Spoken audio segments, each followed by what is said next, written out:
Right now, somewhere above you, a passenger plane is crossing an ocean. Inside it, people are sleeping, watching films, complaining about the food. In a few hours, they'll step off in a country their ancestors could never have reached in a lifetime of walking. We think of this as the miracle. The engines, the pressurized cabin, the impossible speed. But the stranger miracle is older. Because long before any of this, before wheels, before maps, before written language, human beings had already reached almost every habitable corner of the planet. Deserts, frozen tundra, remote islands surrounded by thousands of miles of empty ocean. They did it on foot, and in boats we can barely reconstruct, and nobody told them what was out there. So here's the question worth sitting with. How did people with no metal tools, no navigation instruments, and no idea what lay beyond the horizon end up spread across 6 continents? The answer isn't a single invention. It's a story that keeps turning out to be older and bolder than anyone expected. Start with the obvious version, the one you were probably taught. Humans evolved in Africa. Slowly, generation by generation, they wandered outward. A few miles each lifetime, following animals and water, until eventually the whole world filled up. It sounds gentle, almost accidental. A species drifting into the empty spaces around it. But here's the strange part. The dates don't cooperate. If migration were just slow drift, the timeline would be smooth. Instead, it comes in bursts. Humans appear in one region, and then, sometimes within just a few thousand years, a blink in evolutionary time, they turn up somewhere astonishingly far away. Places that a slow, aimless walk simply cannot explain. So the drifting picture is wrong, or at least badly incomplete. Something was pushing people, and something was letting them move faster than the old story allows. To understand what, we have to go back further than the migrations themselves. We have to look at the body doing the walking. Think about how strange the human body actually is. We're slow. A lion outruns us. A deer humiliates us. We have no claws, no useful fangs, no armor. Drop a human, naked, into almost any wilderness, and the odds are grim. And yet the human body has one quiet, almost invisible superpower.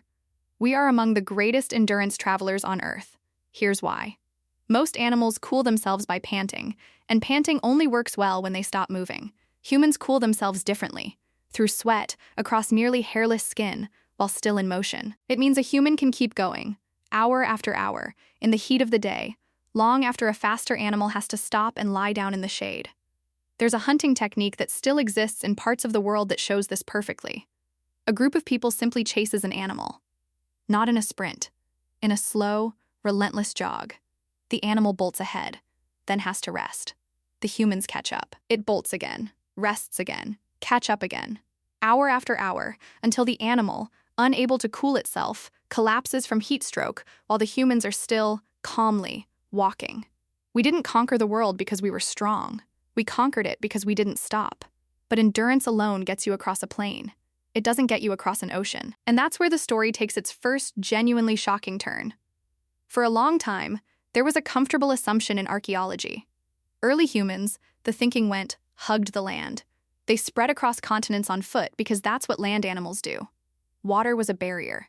The sea was the edge of the map. Then researchers looked closely at a place that shouldn't have been reachable at all: Australia. Even during the ice ages, when so much water was locked up in glaciers that sea levels dropped and land bridges appeared all over the world, Australia was never connected to Asia. To get there, you had to cross open water.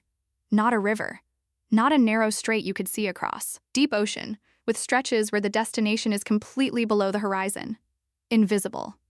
And humans reached it at least 50,000 years ago. Possibly earlier. Sit with what that means.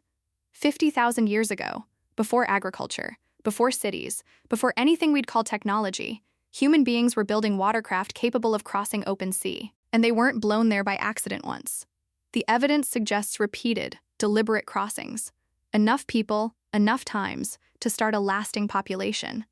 A single lost fishing party couldn't do that. You need boats, and you need to come back and do it again. Which raises a much bigger question. If people were sailing 50,000 years ago, why do we know almost nothing about their boats? The answer is quietly heartbreaking, and it explains one of the biggest blind spots in how we picture the ancient world. Boats were made of wood, reeds, bark, animal skins, plant fiber lashings, and all of those things rot, stone tools survive for 1,000,000 years. Bone can last tens of thousands. But a wooden raft? Give it a few centuries in the open air and there is simply nothing left. No trace. No fossil. Nothing for an archaeologist to find. So for generations, we built our picture of ancient humans out of the things that happened to survive. And those things were overwhelmingly made of stone. We called it the Stone Age, partly because stone is what lasted. The wood, the rope, the woven baskets, the boats. The entire soft, green, floating half of human ingenuity. Mostly vanished without a trace. Which means the ancient world was almost certainly far more sophisticated than the surviving evidence suggests. We've been reconstructing a symphony from the handful of notes that didn't fade. And nowhere is that clearer than in the greatest voyage in human history. One that happened not in the distant Stone Age, but startlingly recently, and across the largest empty space on the planet. Look at a map of the Pacific Ocean.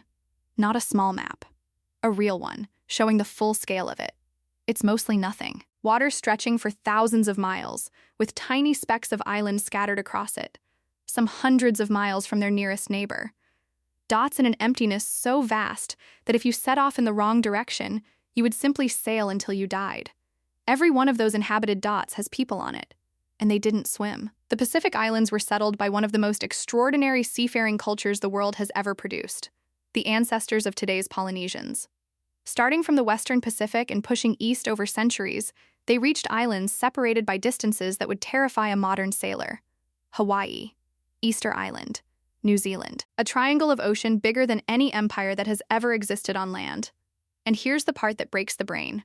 They did it without a compass, without a sextant, without a single instrument of any kind, without writing anything down.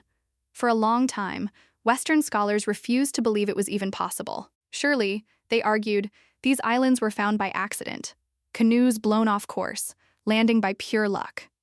The idea that people could deliberately navigate across open ocean, find a target the size of a small town in a wilderness of water, and then do it again on purpose. It seemed absurd. They were wrong. And the way we found out is one of the best stories in all of archaeology. The knowledge hadn't disappeared. It had just gone quiet. On a few islands, a handful of elderly navigators still carried the old system in their heads. Not written in any book. Held entirely in memory, passed down through a tradition of teaching that stretched back thousands of years. And in the 20th century, a small number of researchers and sailors realized this knowledge was about to die with the last people who held it, and set out to learn it before it vanished.